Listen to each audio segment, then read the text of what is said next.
Here's your smart fact of the day.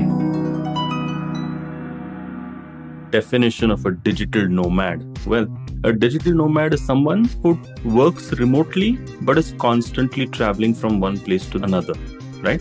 So basically, what they do is rely on wireless internet capabilities, portable devices, laptops, tablets, etc., to do their work wherever they want. But do you know how many digital nomads existed in 2021? Worldwide, there were 35 million digital nomads in 2021. And do you know what is the world's number one country that is working best for digital nomads? No, it's not the US. It's Thailand. Welcome to Smarter with Sid. And this episode, we are going to explore the lifestyle of a digital nomad and whether it will work for somebody like you. And I'll give a few of my personal experiences as a digital nomad. So let's try to figure out what this is all about. Let's go.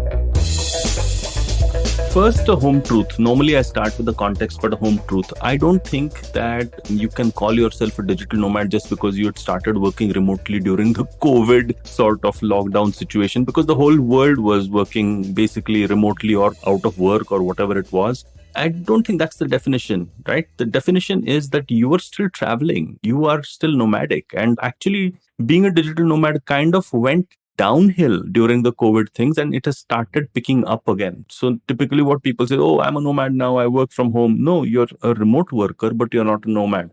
Sorry for the, nitpicking, but I think it probably is better to set that context straight up front. I think also the reason why I'm choosing this particular topic for today's episode is because I just realized, thanks to Muzammil, an ex-student of mine whom I'm working on a wonderful project nowadays, that he said, hey, you know what? You are literally a digital nomad. Maybe you should lean into it a little. So I was like, okay, maybe. So what is it about me that makes me a digital nomad? Then I suddenly realized, okay, yeah, of course. I have been, after I moved on from my car where I was associate dean, so I was literally staying on campus for a couple of years. I have literally been traveling. And even before that, I have been traveling. So the moniker, the traveling professor, actually comes from the fact that I have traveled to various places for my work. And in the last, say, 4 to 5 years, it's kind of become more and more fine-tuned, wherein, it's my laptop and me if I'm teaching somebody online, or it is me in some university or the other, which is spread across India or even some parts of the world. And it's been a very interesting experience. So I'm living with my family in the UK, of course, because my family's out there. But I'm also living in India in my Pune home, wherein, again, my family's out here. But I'm also traveling to various places. So I've taught from Scotland, and I've taught from Barcelona, and I've taught from Italy, and I've taught from Thailand, and I've taught from Mumbai and Ahmedabad, and God knows. So I've taught at as well. And no, this is not like a show off thing, but it is quite strange that I hadn't considered myself as a digital nomad. But the more I think about it, I realize that, oh, okay, so that is what this lifestyle is about. And mostly people who are in the teaching sort of profession are not, traveling like I'm doing, because this is quite crazy. Most of them are connected to universities and they have steady, situations of work wherein they are going to the same place in the same city and doing work. So it's quite a weird, exceptional sort of experience that I've had. But not many digital nomads are just only about teaching. A lot of you can be content writers, or you can be coders, or you can be designers. Anything that allows you to work remotely actually allows you to be a digital nomad potentially, right? So you can be a remote worker, but still stay in the same place and work at the same place.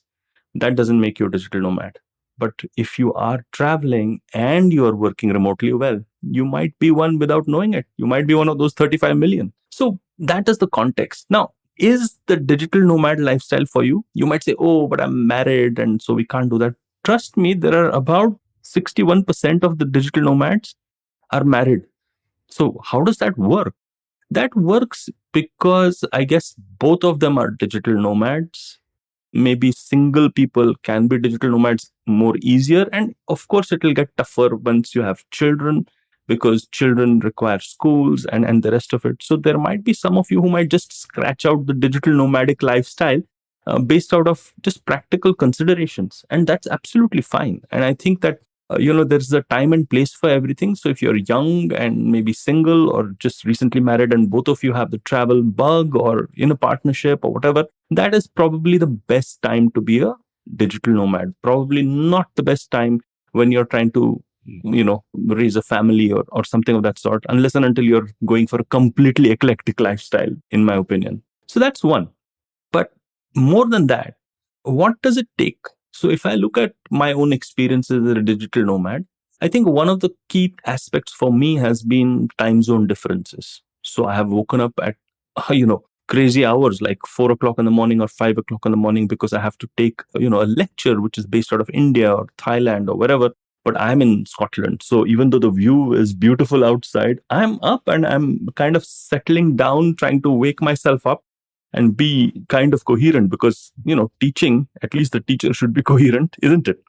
So it's not all hunky-dory and it's not just without sacrifices. There are many sacrifices that are hidden to you. And it's not only about not getting dodgy Wi-Fi. A lot of people say, oh, Wi-Fi, if you have Wi-Fi, everything is good. No, it's not. Sometimes time zones can make a difference. Sometimes just the cognitive dissonance of being in a beautiful place where everybody else is doing something else, but you are slaving away on some work assignment is quite not acceptable, because a lot of times we see beautiful places and we associate holidaying with those kind of places. So you need to make up your mind about that. You need to kind of completely reframe things, and that can happen naturally to some, but again, a warning, may not happen to you. I think the biggest hidden challenge, which you might want to overcome if you want to take the digital nomad lifestyle, is a lot of us underestimate the value of a tribe.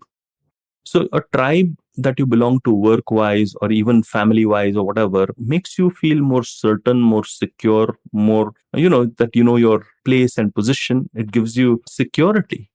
Yeah. And that security goes completely out of the door as far as the digital nomadic lifestyle is concerned. Wherever you're going, for example, in my case, I'm visiting an institution, I'm working, I'm not an insider, I'm an outsider.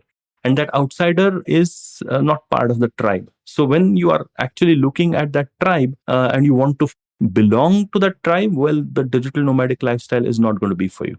So this is the biggest challenge because, we are all social animals. And the moment you realize that you're a social animal, you might want to belong to a tribe. It's an inherent human need. We kind of downplay it a lot, especially in remote working times. One of the biggest unsaid factors has been, why do people want, some people, I'm not saying everybody who hates traffic perhaps doesn't want to go back to work. And a lot of us are like that. So that's the biggest hidden challenge towards being a digital nomad. But on the flip side, the greatest value that you can add to any of those tribes as a digital nomad is to give a perspective. And that is the most amazing gift that you can give to each tribe. So whenever I'm visiting an institution, I'm seeing it from an outsider's perspective, which obviously gives me a fresh look at things, which is allowing me to become a better consultant, a better teacher, a better advisor to whoever I'm actually going to meet up. So that is the biggest value you can provide, and you can certainly build on that. And of course, being a digital nomad also means that, wherever you go, that's home for you. And if you go with that sort of attitude, then maybe digital nomad, that lifestyle is better. But many things to consider before you go down this path. Understand your practical considerations, understand whether your job allows you to do it. You understand the hidden challenges, but also recognize the values. As for me, I don't even consider myself as a digital nomad. Maybe I was not considering myself as a digital nomad till maybe just a few days back.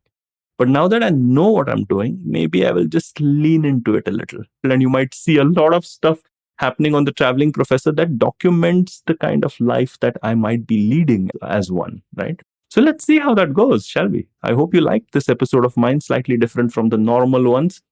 And if you like this episode, do like me. I'm the Traveling Professor. Yeah, I'm the Traveling Professor on Instagram and on LinkedIn.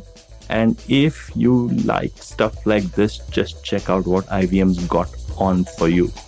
On that happy note.